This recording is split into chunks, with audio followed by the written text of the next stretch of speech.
Hey, welcome to Your Pretty Pennies with Tara Jones. I'm Tara Jones, your financial success coach, and I already live streamed this morning on the topic of giving and consistent giving and how you should add that to your financial plan. But today I wanted to jump on really quick because I have a word for you. And this word, I'm trying to share this out onto into my group and also onto my main page, so that's why I'm looking down. But this was inspired by this parable that I read in the Bible, and it's called the parable of the 10 minas. So soon as I'm done with sharing this in my YPP Money Club group, where you can absolutely join if you are a woman trying to use her income to create the lifestyle she desires, like we do around here. Definitely join the YPP Money Club. You can actually look on it on Facebook. You can either just why are you giving me there we go, trying to give me a little error sign, like, girl, bye. Yeah, let me share this 1 second.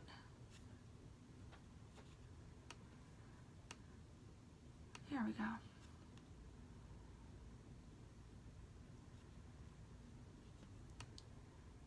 Share it to my timeline. Finally, there we go. All right. So please take a moment and share this. Drop a comment. Let me know where you're tuning in from. Say hi if you're watching a replay. Welcome. Again, I'm Tara Jones, financial success coach. Hey, Bree. Thanks for joining me. So I want to talk about the fact that the saying, the rich gets richer and the poor gets poorer, how it is absolutely true, how it is biblical, and how it's based on the law of reciprocity, which what we talked about a little bit earlier today. So I was reading this parable in the Bible in Luke 19 so the parable is verse 11 all the way through 27, and basically what it's about is about this king who it's about this wealthy individual who goes to a distant land. He was leaving to go to a distant land and become king, to get kinged. So basically before he left, he gave his 3 servants 10 mina, which was like, we could say 10 coins or $10 or whatever we want to put it in for today's time. And he told them to put this money to work until I come back. Right? And so when he gets back, he rounds up the 3 servants, and said, hey, what did you do with the money? The first servant said, with your mina, I earned 10 more. He said, well done, my good and faithful servants. Because you are trustworthy with very small matters, I will give you charge of 10 cities. Right? So then he asked the second one, what did you do with your mina? He said, I earned 5 more. And he said, well done. You will take charge of 5 cities. So then he asked the third one, what did you do? What did you do with this money? The third one says, sorry about that. I should probably put my phone on airplane mode. The third one said, sir, here is your mina. So the coins or whatever it is that he gave him, he gave it back. He said, I have kept it laid away in a piece of cloth.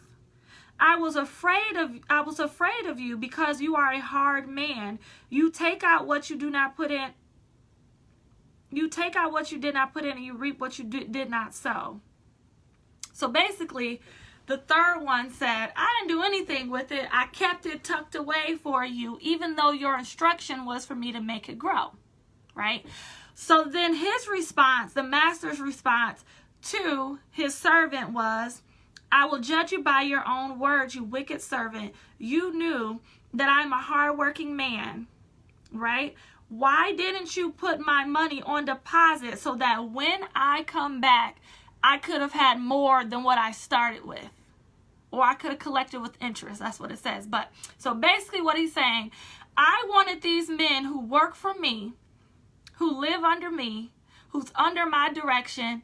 I'm giving them resources. I wanted them to multiply the resources so when I come back, both I and them can have more and live life more abundantly.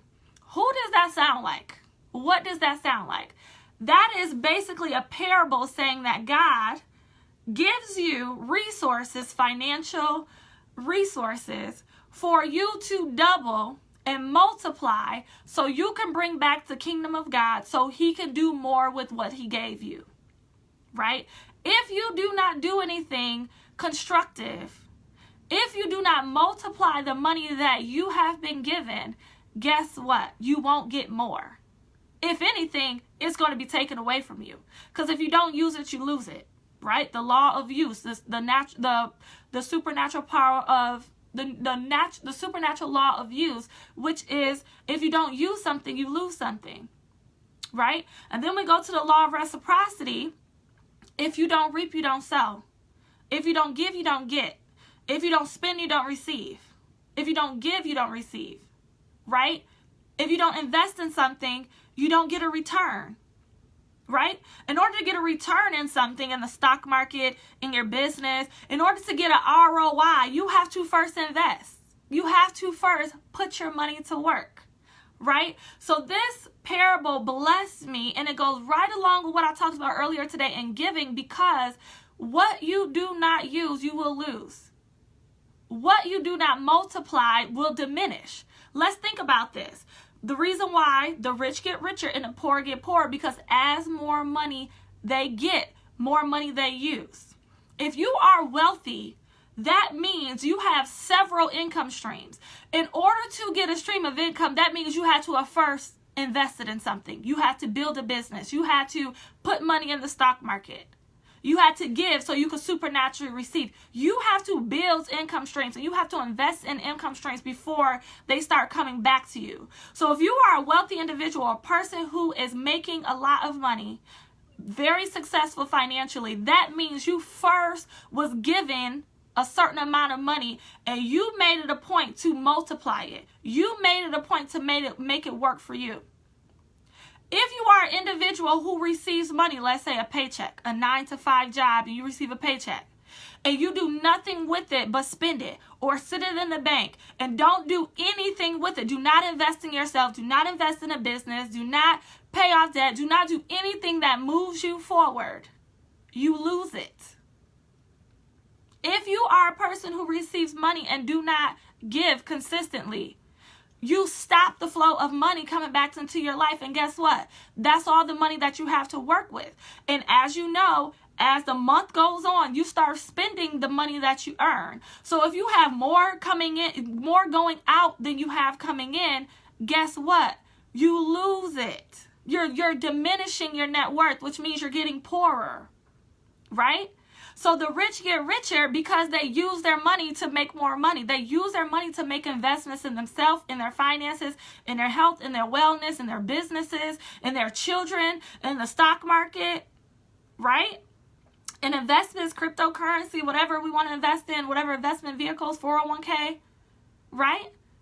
But the individuals who receive money from their 9-to-5 and they do nothing with it but spend it and not invest it, or if they save it and don't do anything with it, don't try to accumulate, don't try to double it, triple it, but yet they're still spending and living off of their income for their expenses, guess what? They get poorer.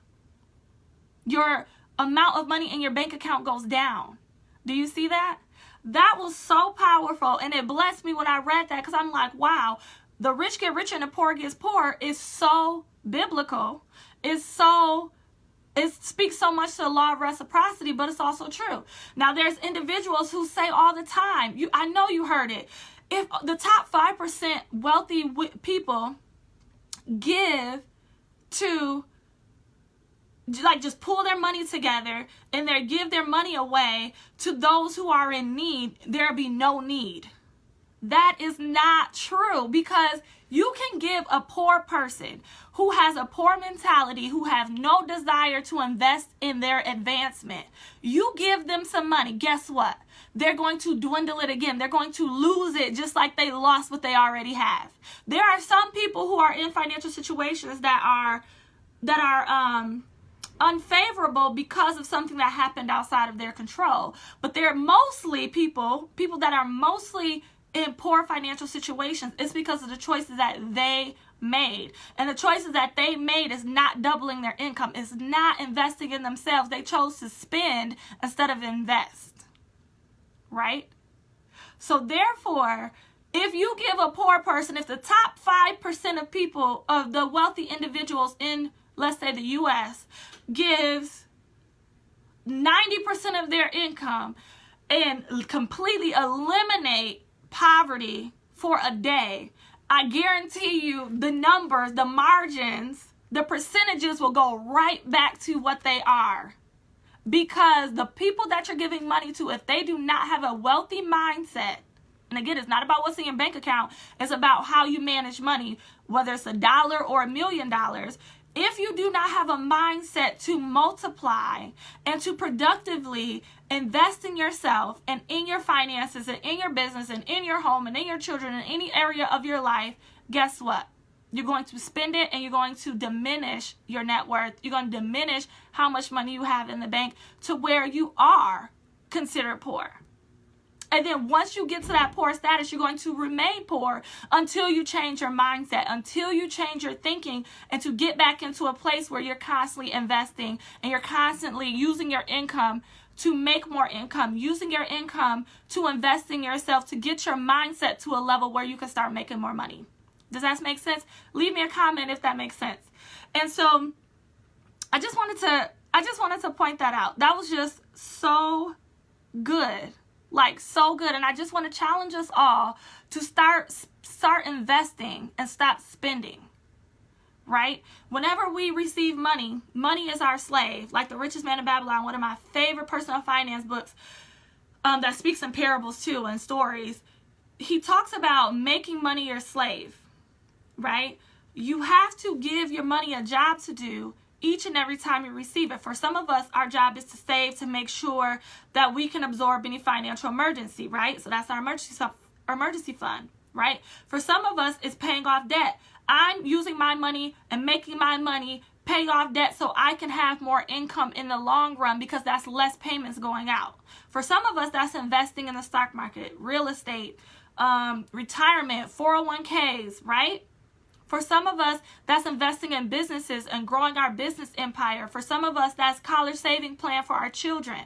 Whatever it is, use your income to make you more money. Use your income to consistently go to the next level in your finances and in your lifestyle. That's truly creating the lifestyle you desire. Instead of every time you get paid, you spend.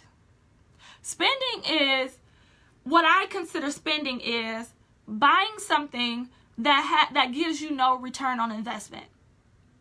For example, this sweater, these earrings is a return on investment. They're nice quality stuff, right?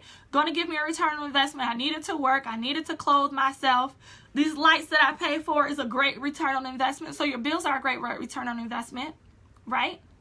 The food you eat should be a great return on investment, which means if you are getting paid, you should try to buy the best quality food that you can so it can fuel your body so that you can sustain health and wealth to where you can make more money.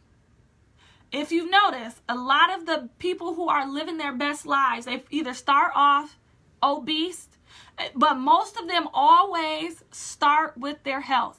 And that's because health is true wealth. Like, we always worried about our finances. We cannot forget about our health, right?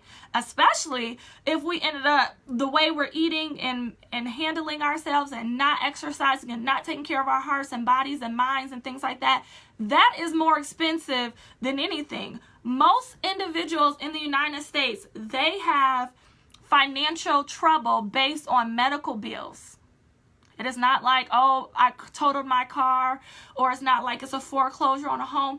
Most of the time, the reason why they went from living comfortably to struggling to make ends meet is because of financial or medical emergencies. And that is because the first thing we do when we start focusing on something is we let our health go out the window. Whether it's your mental health, spiritual health, physical health, go right out the window. And then we pay for it in money, right? In doctor bills, in hospital visits, right? That's like a little tangent. But yeah, I just wanted to bless you. If you want to read that parable of the 10 minas, it is Luke 19, verse 11 through 27. So good. And if you just joined in, catch the replay, thank you so much. Let me know your ahas, your takeaways as you watch this video. Leave me a comment. Talk to you soon. Bye.